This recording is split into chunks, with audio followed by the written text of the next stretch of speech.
Am zis ca să înregistrez ceva în limba română. Salutări de aici din Canada. Am avut astăzi o experiență foarte faină prin munți, pe deasupra oceanului. Am zburat cu o mașinărie mică, cu un autobuz de ăsta, ăsta e autobuzul cu care am zburat azi. Și înainte de a ieși de pe rampă și a merge pe pista de lansare, am văzut un avion de ăsta făcut de mână, de casă, dar de ăsta rapid, așa. Și am zis, bă, dar ce interesant e. Da. După ce am terminat zborul, a venit unul cu femeia, cu nevasta, un bătrânel la o 60 de ani, dar foarte de treabă, foarte amabil, așa. Adică eu, dacă am accent, că n-am cum să schimb accentul care l-am aici, nu vorbesc engleza perfectă, știi, adică n-am simțit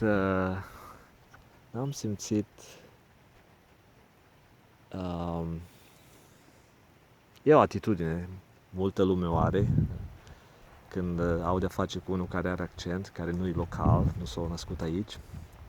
Și ăsta a venit cu nevasta să meargă la Whistler. Și amândoi sunt oameni de treabă, deci doi, așa, un cuplu așa de treabă care,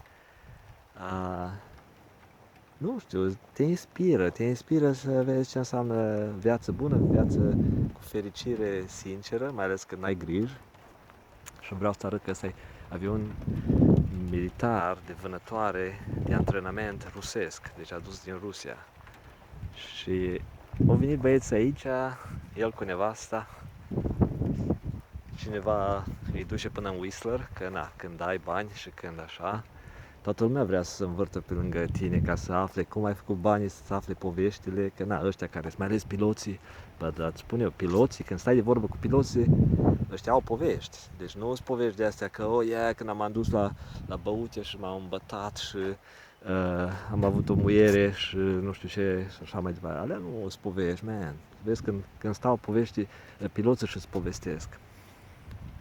Să vezi cum stă gură, cască toată lumea și Bine, dacă nu ești în domeniu, ești interesat în avioane și în zboruri și în aventuri și ce se mai întâmplă în lumea avioanelor, păi poate e plictisitor, dar ăștia sunt oameni mai speciali și toată lumea vrea să afle, sau când ești interesat să devii bogat, nu? Păi vrei să-i faci papuci și la unul de ăsta care are mai mulți bani ca tine, ca să afli cum face ăla. Și ăla care are mai mulți bani ca tine, dacă e de treabă și e amabil, îți spune diverse chestii.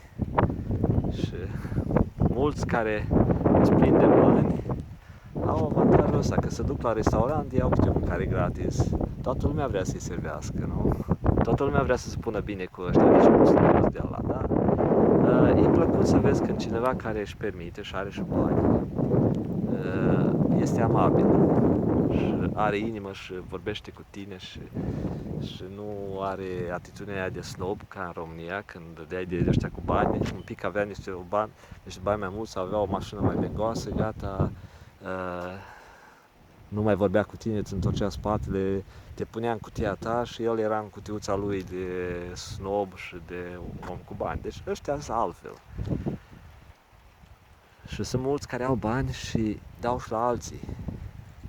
Și asta e o chestie umană, o chestie care îi face să primească mai mult de la Dumnezeu. Cu cât dai mai mult, cu atât primești mai mult. Și ăștia sunt oameni care au și sunt convins că dau. Și e fain să vezi așa ceva. Și mă simt bine azi. Azi e o zi foarte bună, chiar dacă plouă afară. Nu știu, am așa, e fericire. Uite norii aia cum se ridică de fain acolo.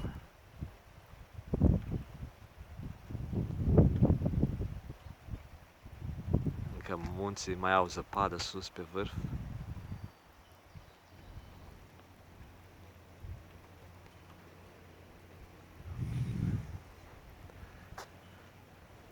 Să ai aventuri de care să nu-ți pară rău.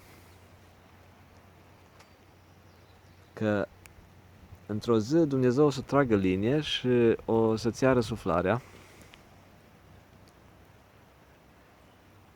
și nu vrei să-ți pară rău.